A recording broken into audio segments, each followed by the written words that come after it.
नामा की तहकीक के वक्त जो नुस्खा जात हमें दस्तयाब थे वो हमने उनका अलग अलग से यहाँ इनका तारुफ करवा दिया है, इसलिए कि किसी को भी ये शक न रहे कि ये कोई हमने काम हवा में नहीं किया।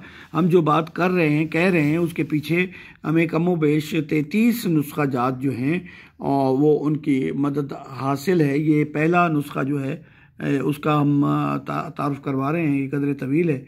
और फिर उसके बाद हमने उसके सफ़ात और सफ़ात के साइज़ और उस पर तरकीमा है या नहीं है, ये सब बातें दर्ज कर दी हैं ताकि ये उसका तरकीमा है, ये रहा।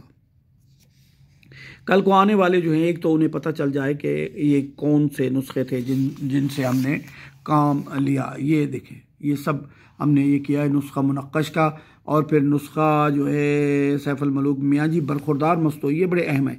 ये ख्वाजा फरीद अलैहि रहमत के भी उस्ताद थे, फ़ारसी ख्वाजा साहब ने इनसे पढ़ी थी, इन्होंने एक नुस्खा नकल किया है।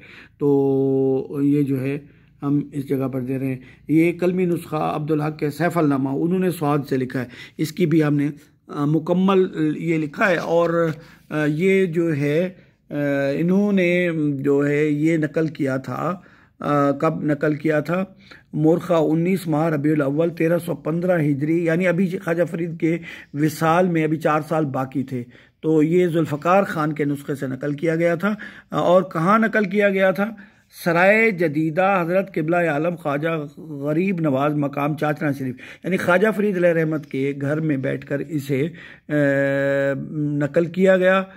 13 संबत 1954, ये 1954 ये वाले नहीं हैं, 1954 एक और बनते हैं, ये संबत के हैं।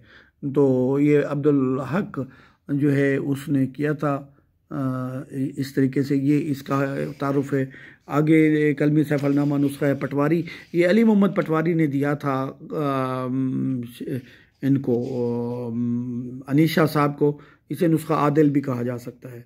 अच्छा, सैफुलनामा नुस्खा फ़ाइक, हबीब फ़ाइक थे मुल्तान के, ये उनके पास एक नुस्खा था, तो उसकी नकल हमें मिल गई। तो ये नुस्खा कलमी खुशतर साहब, ये हमारे उस्ताद थे जज्जा अब्बासियाँ के, तो सारी ज़िंदगी इन्होंने सैफल गाई। उनका एक नुस्खा मेरे पास मौजूद था जो हमने ही दिया था अनीशा साहब को, और अब उनके पास मौजूद है। नुस्खा डॉक्टर, इसका नाम इसलिए रखा है कि ये नबी बख्श, डॉक्टर नबी बख्श साहब ने दिया अनीस शाह साहब को। तो ये कदीम कलमी नुस्खा है, इसके ऊपर कई चीज़ें और भी लिखी गई हैं। और नुस्खा कादरिया है कोई। नुस्खा कलमी सैफुल मलूक जो है ये मेतला, नुस्खा मेतला साहब का है। और नुस्खा मोहम्मद बख्श, और ये जो है और कलमी नुस्खा सैफुल मलूक नुस्खा बुर्रा एक कौम है उनका। नुस्खा कलमी मियाँ जी ग़ुलाम मोहम्मद साहब, ये मौलाना बरखुरदार के पोते हैं, ख्वाजा फरीद के उस्ताद घराने में से हैं, चाचड़ा में रहते थे, इनकी ज़ियारत हमने की है। तो गालिबन ये 2007 में जाके मदीना शरीफ में फ़ौत हुए। इनका नुस्खा मेरे पास एक नहीं है, 2-3 हैं। ये ग़ुलाम मोहम्मद मसीह 2-3 हैं। ये सब नुस्खे जो इसके थे निशा की लाइब्रेरी के थे, जो वहाँ जो है मुबारक लाइब्रेरी में वापस कर दिए गए हैं, वहाँ महफूज है। ये और है तीसरा नुस्खा है ग़ुलाम मोहम्मद साहब का, और ग़ुलाम मोहम्मद मुस्ताई का चौथा नुस्खा है। नुस्खा बेरंग है, सूफ़ी मोहम्मद यार का दूसरा वही है। और नुस्खा आवान साहब का है, कलमी है। सूफ़ी मोहम्मद बेरंग जो है इसका तीसरा नुस्खा भी है गालिबन, और या शायद चौथा भी होगा। तो सैफुल मलूक नुस्खा आरफिया, ये जो है हमारे पास भेजा था महबूब ताबिश साहब ने, जो उनको वापस कर दिया गया।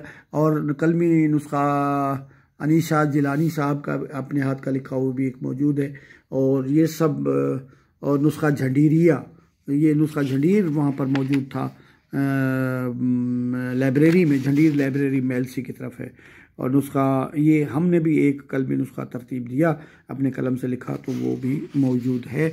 अच्छा, नुस्खा बाद में जो हमें मिले वो सैयद ग़ुलाम अली शाह नकवी के पास एक नुस्खा था, किसी के हाथ का नकल किया हुआ, वो भी हमें दस्तयाब रहा और हमने उससे इस्तेफ़ादा किया। मतबूआ नुस्खा 1922, मतबूआ नुस्खा जो है वो नुस्खा दीन मोहम्मद है, और नुस्खा सैफुल मलूक है। नुस्खा सैफुल मलूक नुस्खा सैरानी, ये भी हमें हासिल रहा। और नुस्खा मतबूआ सैफुल सहरानी और भी रहा हमारे पास। नुस्खा सिंधी ये जो था, जो शायशुदा है, ये 1960 में सादिक रानीपुरी साहब ने तरतीब दिया था। तो उसके वो मुकदमा बहुत अच्छा लिखा गया इसके ऊपर, वो लिखा डॉक्टर नबी बख्श बलोच ने। और फिर मतबूआ नुस्खा सिंधी दूसरा भी आया हमारे पास। और फिर इस तरह हम देखते हैं कि अहम तरीन नुस्खा जो है वो सैफुल मलूक है। मुतरजम नुस्खा जामी साहब ने 1964 में इन्होंने किया, जो फिर जाके उसके 30 साल बाद गालिबन 1994 में दोबारा उसकी इशाअत भी हुई। तो ये वो नुस्खा जात है जिनसे हमने इस्तिफ़ादा किया।